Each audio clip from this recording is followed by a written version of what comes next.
Anand Kumar Malhotra versus state of NCT of Delhi, उसके para 14 और 16 में सुप्रीम कोर्ट ने कैटेगोरिकली इस बात को डेल किया और बोला है कि भैया कोई लीगल एम्बार्गो और लीगल इंपीडिमेंट नहीं है कि एफआईआर की क्वेश्चनिंग चार्जशीट फाइल होने के बाद नहीं हो सकती है। अभी आई है शैलेश भाई वाली जो वर्सेस स्टेट ऑफ गुजरात, ये कोई नई जजमेंट नहीं है। उन्होंने 2019 में सुप्रीम कोर्ट ने क्या कहा और उसके पहले भी क्या कहा with respect to the power of the high court under 482 और article 226 with respect to quashing of the FIR, उसको उन्होंने रीइटरेट किया कि भैया चार्जशीट फाइल होने से हाई कोर्ट का जो पावर है 482 और 226 under article 226 of the constitution of India और सेक्शन 482 ऑफ सीआरपीसी वो खत्म नहीं होता है, नहीं हो जाता। करेक्ट। सपोज करो 498A के केस में लड़की ने अपने इन लॉज और हस्बैंड और सबके खिलाफ एक एफआईआर करा दी कि भैया मेरे ससुर ने मेरे साथ छेड़खानी की ऐसे, ठीक है, और उसका इंग्रेडिएंट बना दिया। इंग्रेडिएंट तो बन गया, पर भैया कोर्ट को ये देखना पड़ेगा कि भैया केवल इंग्रेडिएंट है कि 354 का आपको जो है वो बेसिक इंग्रेडिएंट सेक्सुअल हैरासमेंट का है भी कि नहीं है। अगर सिर्फ एक एवरमेंट्स मेड कर देने से with in the parameters of the ingredient ये आपको that not the sufficient, the court can always look into it in the that is why surrounding circumstances की बात कोर्ट ने की है इस जजमेंट में। आपको अननेचुरल सेक्स का एलिगेशन हमेशा लगता है 377 का, इंग्रेडिएंट्स तो आपने बना दिया, बट भैया इंग्रेडिएंट से क्या होगा? अगर कोर्ट को on the face of it लगता है कि हाँ भैया नहीं कुछ तो गड़बड़ है, तो court can always go beyond the ingredients and see the other circumstances कि भैया इसमें एक्चुअली बनता है कि नहीं बनता है। और अगर नहीं बनता है तो सिर्फ इंग्रेडिएंट होने से भी देयर इज नो बार कि कोर्ट अपना 482 का या आर्टिकल 226 में अपना एक्स्ट्राऑर्डिनरी पावर को एक्सरसाइज नहीं कर सकते। आप इसीलिए बोला जाता है भैया 482 और 226 में जब आप जाते हो ना तो you know the fundamentals, one, second you know the facts, third सारे सर्कमस्टांसेस आपको पता हो and then you have to draft your petition and argue it in a way to show कि सर ये सिर्फ इंग्रेडिएंट्स को फुलफिल करता है, बाकी जो है ये भजन लाल के जो 7वां नंबर क्लॉज है उससे कवर होता है, ये मैनिफेस्टली। करेक्ट। वो आप जजमेंट को रेफर कर रहे हो, उसमें ये था कि एफआईआर होते ही उन्होंने क्वैशिंग फाइल कर दी थी। ये नहीं होगा कि आप एफआईआर हुई आप क्वैशिंग फाइल नहीं करो, आप वेट करो चार्जशीट आने का, और चार्जशीट आने के बाद जब आप जाओगे फिर कोर्ट कहेगा भैया आप क्या बोल रहे हो, आप सो रहे थे क्या जब एफआईआर हुई थी? आप चार्जशीट आ गई तो आप जाओ चार्ज के ऊपर बहस करो, डिस्चार्ज कराओ। लेकिन उस केस में जहां पे आप क्वैशिंग में इमीडिएटली चले गए after the registration of the FIR और आपकी quashing is pending while the chargesheet has been filed, then you can, of course, the court has vast power to look into those charge sheet, और सिर्फ chargesheet file होने से वो आपकी जो question of FIR file है वो इनफ्रुक्चुअस नहीं होती है और कोर्ट का पावर 482 और 226 ऑफ आर्टिकल में वो जो है खत्म नहीं होता है। नमस्कार, मेरा नाम है विप्लव अवस्थी। आप देखना शुरू कर चुके हैं लीगल रिपोर्टर। आज हम एक खास मुद्दे पे बात करने जा रहे हैं जहां लगातार हम आपसे कह रहे थे कि झूठी एफआईआर को आप सीआरपीसी 482 के तहत हाई कोर्ट में चैलेंज कर सकते हैं और अपने खिलाफ अगर झूठा मामला दर्ज हुआ है तो उसको खारिज कर सकते हैं। हमने इससे पहले इस पर कई वीडियो बनाए और रोहित रंजन सर जो हमारे साथ इस समय जुड़ गए उनके साथ ही हमने 482 का वीडियो बनाया था। आपके हजारों की संख्या पे उस पे कमेंट आए। हालांकि बहुत से लोग ये कह रहे थे कि साहब ये प्रैक्टिकल नहीं है, हाई कोर्ट के पास गए उन्होंने मना कर दिया है, तो वो एंटरटेन नहीं करते हैं, वो ऐसा प्रिंसिपल बना लिया है। लेकिन आपको ये बात समझनी पड़ेगी कि अगर आपके खिलाफ झूठा मुकदमा है और प्राइमा फेसाई आपके पास बेहतर एविडेंस है तो आप 482 में जा सकते हैं। और क्यों और कैसे जा सकते हैं इसके लिए हमने एक बार दोबारा रोहित रंजन सर को अपना कार्यक्रम है उसमें इनवाइट किया है। उनसे एक जजमेंट पे भी हम बात करने जा रहे हैं और इसलिए ये वीडियो बनाने का मतलब भी इसलिए था क्योंकि बिल्कुल रिसेंट का जजमेंट आया है और सुप्रीम कोर्ट के इस जजमेंट में साफ तौर पर कहा गया है कि चार्जशीट फाइल होने के बावजूद भी 480 में क्वेश्चनिंग हो सकती है, हाईकोर्ट क्वेश्चन कर सकता है। जस्टिस दीपांकर दत्ता की अध्यक्षता वाली बेंच ने ये ऑर्डर दिया है। तो इस पर बातचीत करने के लिए हमारे साथ रोहित रंजन सर खुद जुड़ गए। रोहित सर, आपका बहुत बहुत स्वागत है। रोहित जी को आप पहले से जानते हैं, करीब 3 दशक का बेहतर अनुभव है, बड़े high profile cases high court और सुप्रीम कोर्ट में लगातार कर रहे हैं। और इंपॉर्टेंट बात है कि मैट्रिमोनियल से संबंधित उनके तमाम वीडियो पर आपने हजारों की संख्या में कमेंट किए हैं। रोहित सर, सबसे पहले वही हम चाहेंगे कि सबसे पहले तो बहुत बहुत धन्यवाद। सबसे पहले तो बहुत धन्यवाद, और आपके व्यूअर जो भी इसको देख रहे हैं उनको भी बहुत बहुत धन्यवाद। बहुत बहुत शुक्रिया। मैं सबसे पहले आपको एक चीज बता दूं, 482 क्वैशिंग और आर्टिकल 226 रिट का for the purpose of quashing, sir भैया वन कार्डिनल रूल है, इसको आप हमेशा ध्यान रखिए और आपके दर्शकों को यह ध्यान रखना पड़ेगा। जस्टिस पाने के लिए अपने राइट को एसर्ट करना पड़ता है। घर बैठे कोई आपको जस्टिस नहीं देने जा रहा है इस देश में। So if you want to have a justice, you have to assert your rights. And how do you assert it? 482 का प्रोविजन है और आर्टिकल 226 का प्रोविजन है।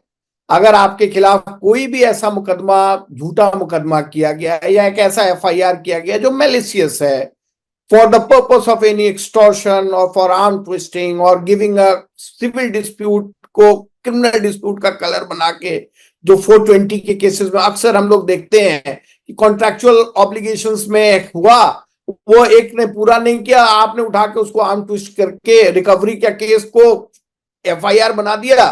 तो ये सारी चीजें होती हैं, लेकिन उसके लिए आपको जस्टिस पाने के लिए आपको अपना राइट्स तो एक्सरसाइज करोगे ना, और वो राइट्स ऑलरेडी प्रोवाइडेड है। ठीक बात है, ठीक बात है। Correct sir, correct sir. जिनके जिस तरह के अनुभव है रोहित सर, वो उसी तरह की अपनी प्रतिक्रिया देते हैं। हम उनको बुरा नहीं कह सकते हैं क्योंकि उनका अनुभव गलत रहा है।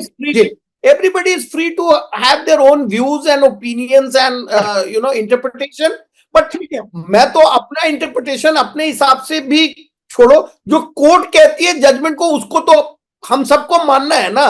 Correct, correct sir. तो उसके हिसाब से, लॉ के हिसाब से बात करेंगे। ठीक है रोहित सर, आप सबसे पहले शैलेश भाई Patel versus state of Gujarat, जो बिल्कुल रिसेंट का जजमेंट है जिसमें सुप्रीम कोर्ट, ये जो शैलेश भाई पटेल वाली जो वर्सेस स्टेट ऑफ गुजरात वाला जो जजमेंट अभी जो 24 अगस्त 2024 को आया है, दीपांकर दत्ता, ऑनरेबल जस्टिस दीपांकर दत्ता के बेंच ने उसको दिया है जी। उसमें उन्होंने क्या कहा है, कोई नई बात थोड़ी कह रहे हैं।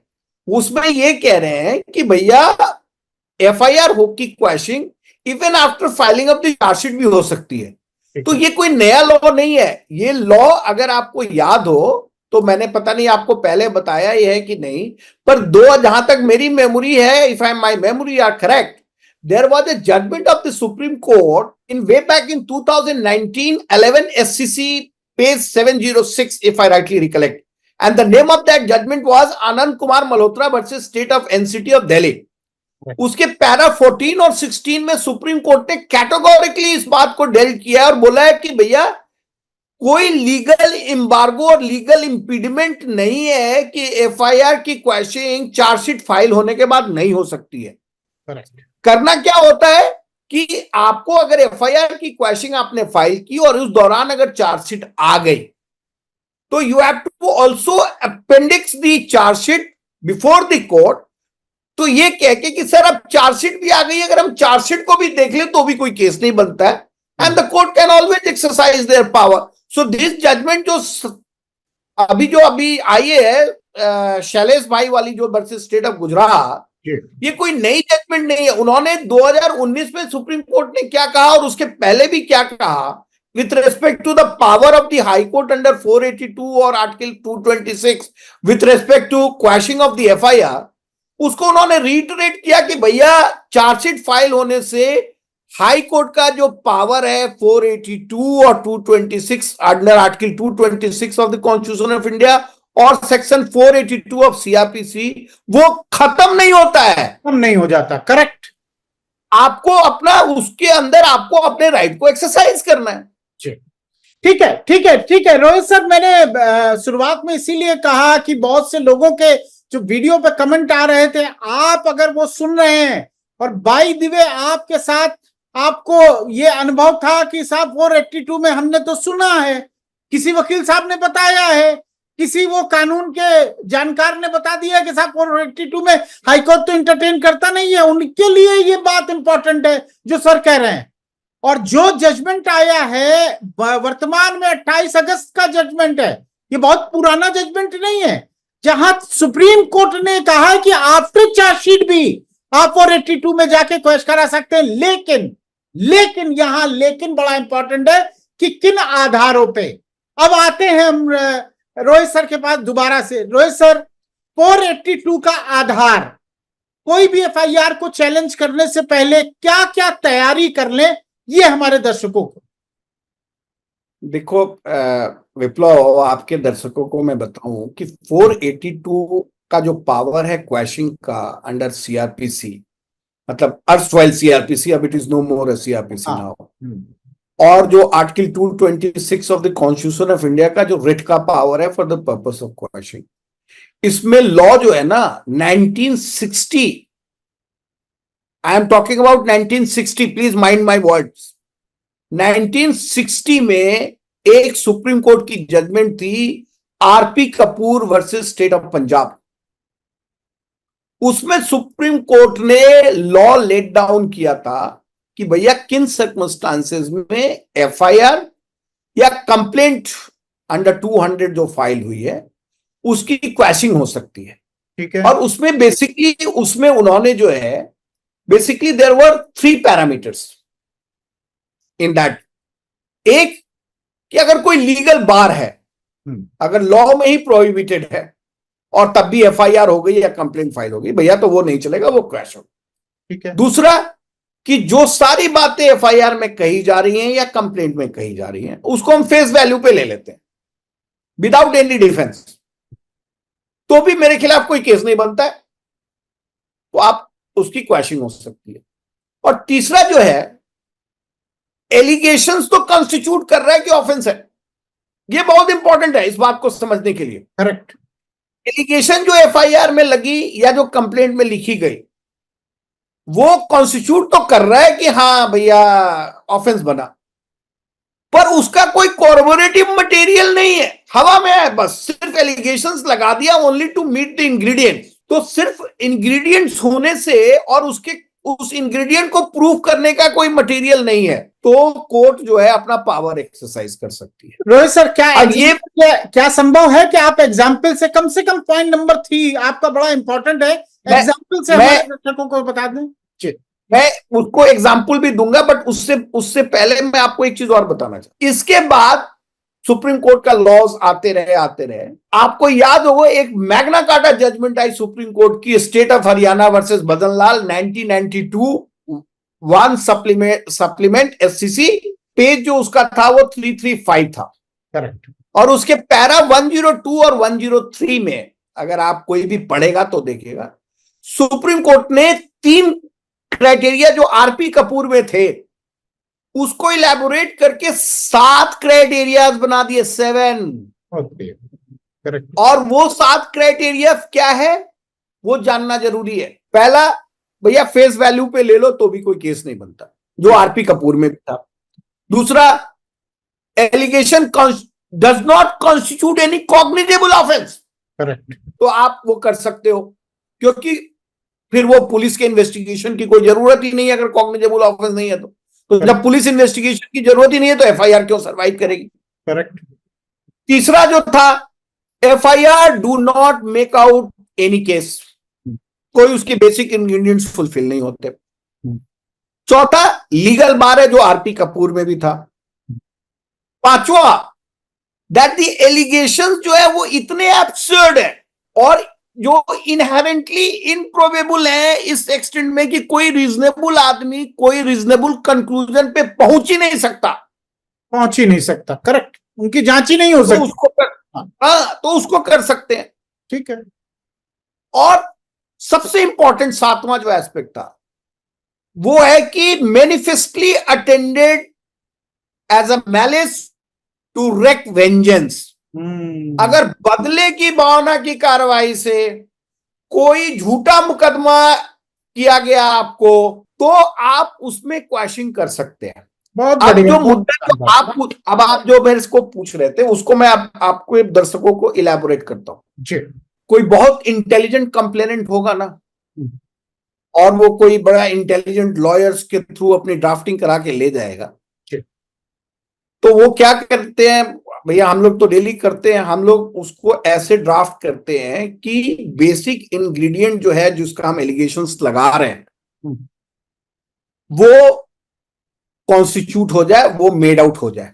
ठीक है, तो मुझे लगता है दो एग्जाम्पल सर, रोहित सर, दो एग्जाम्पल। एक तो आप मैट्रिमोनियल केस का ले लीजिए जहां आजकल 498 का बनाया जाता है, और दूसरा मुझे लगता है जो ट्रांजिशन है, मतलब पैसे का लेन देन व्यापारिक लेन देन है और उससे उसको क्रिमिनलिटी उसकी दे दी गई है, क्रिमिनल एंगल। मैं एग्जांपल चाहूंगा, बट मैं उससे ज्यादा इंपॉर्टेंट जो आपके दर्शक को समझने का है कि भैया अगर मान लो जैसे लोग कि नहीं भैया बेसिक इंग्रेडिएंट तो मीट आउट हो रहा है एफआईआर से, फिर क्वेश्चन कैसे होगी? करेक्ट, ठीक है ना भाई, इसको तो समझना पड़ेगा ना भाई कि अगर बेसिक इंग्रेडिएंट मान लो कोई क्लेवर ड्राफ्टिंग से बेसिक इंग्रेडिएंट को फुलफिल कर दिया, तो कोर्ट तो कहेगी और द प्रोसिक्यूशन भी कहेगा milord what are they talking, basic ingredients are made out, आप इसको कैसे वो कर सकते हो?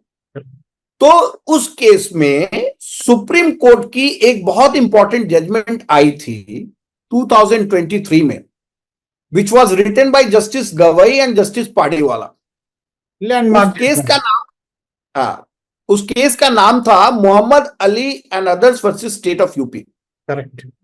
उसका जो पैराग्राफ 12 है ना, वो पहले आपके दर्शकों के लिए पढ़ देता हूं और उसको एक्सप्लेन करता हूं, then will come to that example, because this is very important उस एस्पेक्ट को डील करने के लिए कि जहां पे बेसिक इंग्रेडिएंट्स मीट आउट हो रहे हैं, वहां पे भी कोर्ट कैसे 482 और आर्टिकल 226 का पावर एक्सरसाइज कर सकती है for the purpose of question. Correct. और पैराग्राफ 12 में वो क्या कहते हैं? वो कहते हैं at this stage we would like to observe something important. Whenever an accused comes before the court invoking either the inherent power under section 482 of the Code of Civil Criminal Procedure or extraordinary jurisdiction under Article 226 of the Constitution to get the FIR or a criminal proceedings quashed, essentially on the ground that such proceedings are manifestly frivolous or vexatious or instituted with the ulterior motive for wreak vengeance, then in such circumstances, the court owes a duty. Please mark this word, the court owes a duty to look into the FIR with care and little more closely. We say so because once the complainant decides to proceed against the accused with an ulterior motive for personal vengeance, then he would ensure that the FIR complaint is very well drafted with all the necessary pleadings and ingredients. Correct. The complainant would ensure that the averments made in the FIR are such that they disclose the necessary ingredients to constitute the alleged offense. Therefore, it will not be just enough for the court to look into the averments made in the FIR or the complaint alone for the purpose of ascertaining whether the necessary ingredients to constitute the alleged offense are disclosed or not. In frivolous or vexatious proceedings, the court owes a duty to look into the many other attending circumstances emerging from the records of the case over and above the averments made, and if needed, be due care and circumstance, try to read in between the lines, and if the court, while exercising its jurisdiction at 482 or 226, need not restrict itself only to the stage of a case, but is empowered to take into account the overall circumstances leading to the initiation or registration of such case, as well as the material collected during the investigation, and thereby attracting the issue of wreaking vengeance out of private or personal grudges as alleged. मतलब क्या है इस बात का? मतलब क्या है इस बात कि अगर मान लो किसी ने क्लेवर ड्राफ्टिंग के साथ इंग्रेडिएंट्स बना दिए और आ गए, और फिर वो कहेंगे भैया क्या बात कर रहे हो, आप कैसे 482 एक्सरसाइज कर सकते हो? कोर्ट ये कहता है कि भैया court has a duty not only to see कि भैया इंग्रेडिएंट्स क्या कह रहे हैं, but also the surrounding circumstances, which also includes corroborative material. अब मैं आपको एक एग्जांपल देता हूं, प्लीज। सपोज करो 498A के केस में लड़की ने अपने इन लॉज और हस्बैंड और सबके खिलाफ एक FIR करा दी कि भैया मेरे ससुर ने मेरे साथ छेड़खानी की ऐसे, ठीक है, और उसका इंग्रेडिएंट बना दिया। इंग्रेडिएंट तो बन गया, पर भैया कोर्ट को ये देखना पड़ेगा कि भैया केवल इंग्रेडिएंट है कि 354 का आपको जो है वो बेसिक इंग्रेडिएंट सेक्सुअल हैरासमेंट का है भी कि नहीं है। अगर सिर्फ एक एवरमेंट्स मेड कर देने से with in the parameters of the ingredient ये आपको that not the sufficient, the court can always look into it in the, that is why surrounding circumstances की बात कोर्ट ने की है इस जजमेंट में। Correct correct. दूसरा एग्जांपल देता हूं आपको, अननेचुरल सेक्स का एलिगेशन हमेशा लगता है 377 का।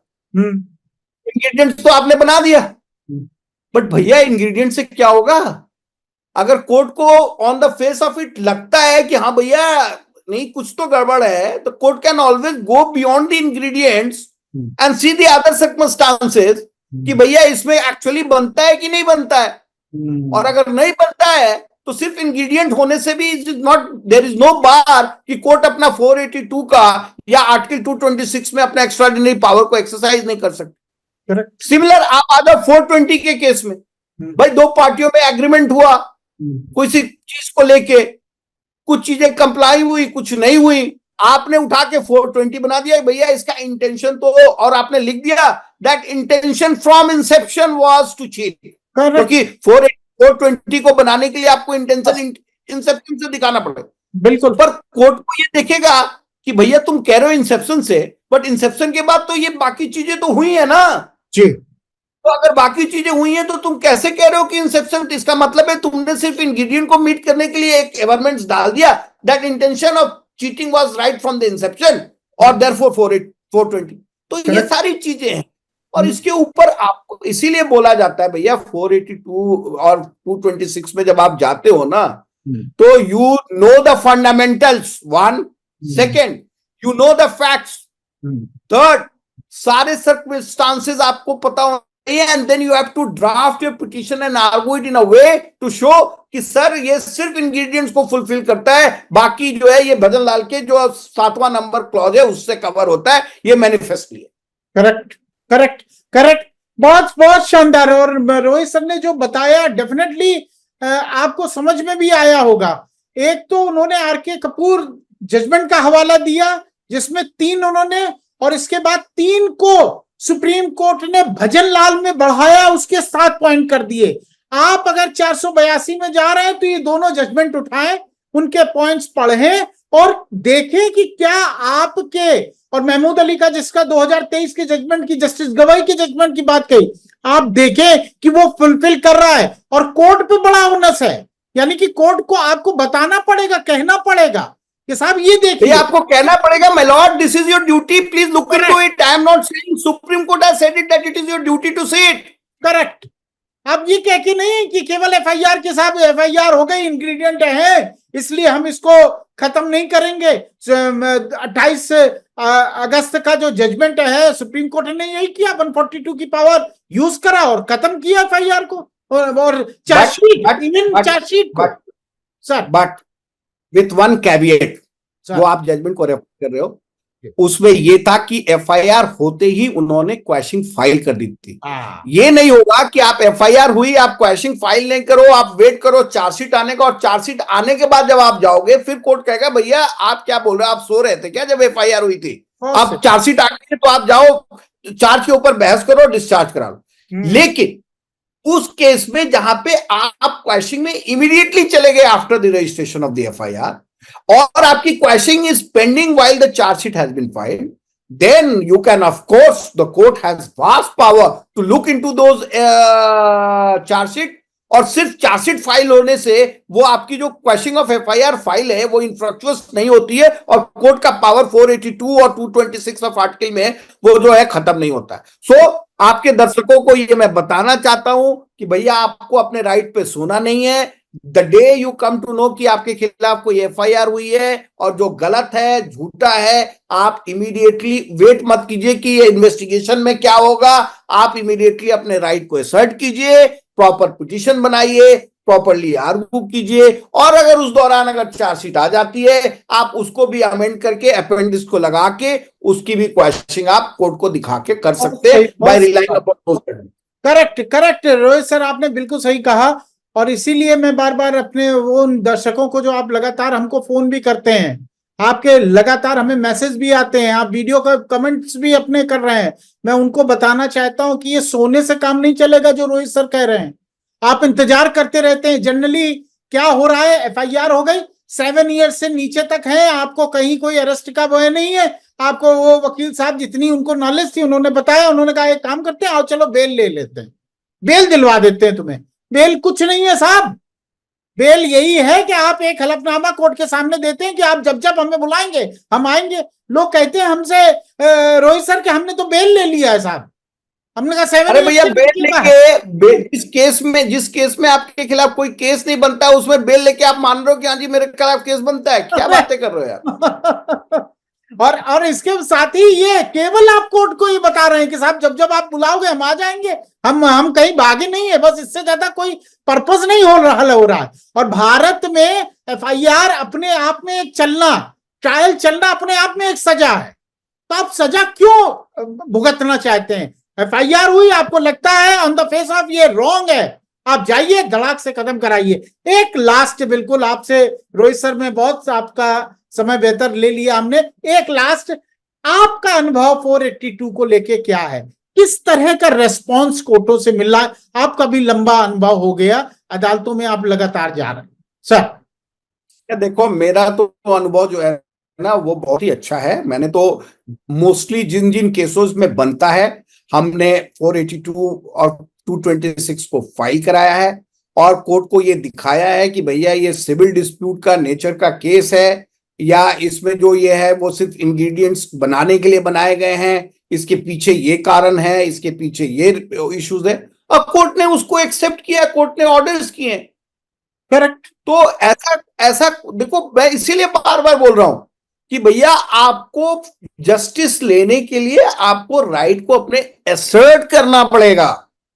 अब आप एसर्ट ही नहीं करेंगे। हाँ, दूसरी बात, अब आप कोर्ट को प्रॉपर तरीके से ना अपनी पिटीशन बनाओगे, ना प्रॉपर तरीके से उसको रिप्रेजेंट कर पाओगे, और फिर अगर कोर्ट मना कर दे तो आप ये कहो नहीं नहीं जी होता ही नहीं है, तो भैया मैं इस बात को नहीं मानता। नहीं होता है ये, ऐसा मैं बिल्कुल नहीं मानता, ये बिल्कुल गलत है, ये मिथ्या, ये भ्रम है, इससे बाहर आइए। ठीक है, ठीक है, बहुत बहुत धन्यवाद रोहित सर। आपसे बातचीत करके निश्चित रूप से हमेशा अच्छा लगता है। हमारे दर्शकों को आपसे बड़ा लाभ मिलता है, कम से कम उनको राइट डायरेक्शन में जाने का आपने जो साधन बताया कि अगर कोई भी व्यक्ति जिसके खिलाफ एफआईआर हुई है आईपीसी में या बीएनएस में, अभी जो नया 1 जुलाई 2024 से लागू हो गया है, अगर उसमें भी एफआईआर, आप बैठिए मत, जाइए अपनी मजबूती से उसकी तैयारी करिए, एविडेंस बनाइए और खटाक से अच्छी पिटीशन। सवाल ये है, इंपॉर्टेंट जो बात उन्होंने कही वो लास्ट में मैं बिल्कुल दोहरा दूं, ऐसा नहीं है, नियम कायदा कुछ नहीं है, आपको कानून है, जजमेंट्स है, पूरी एक व्यवस्था है। आप जाइए, अपना बात तो कम से कम रखिए। आप बैठे रहेंगे तो कोर्ट तो आएगी नहीं आपकी एफआईआर खत्म करने, अनलेस कि आप नहीं जाएंगे। करेक्ट। तो इसलिए इस बातों को आपको ध्यान रखना है। बहुत बहुत धन्यवाद रोहित सर, बहुत बहुत शुक्रिया आपका। थैंक यू विप्लव, बहुत बहुत धन्यवाद आपके सारे दर्शकों को। I hope what I have said would be of some use to them. Thank you sir, thank you. Legal Reporter के सभी वीडियो को देखने के लिए लीगल रिपोर्टर को सब्सक्राइब करके बेल आइकन बटन जरूर दबाएं।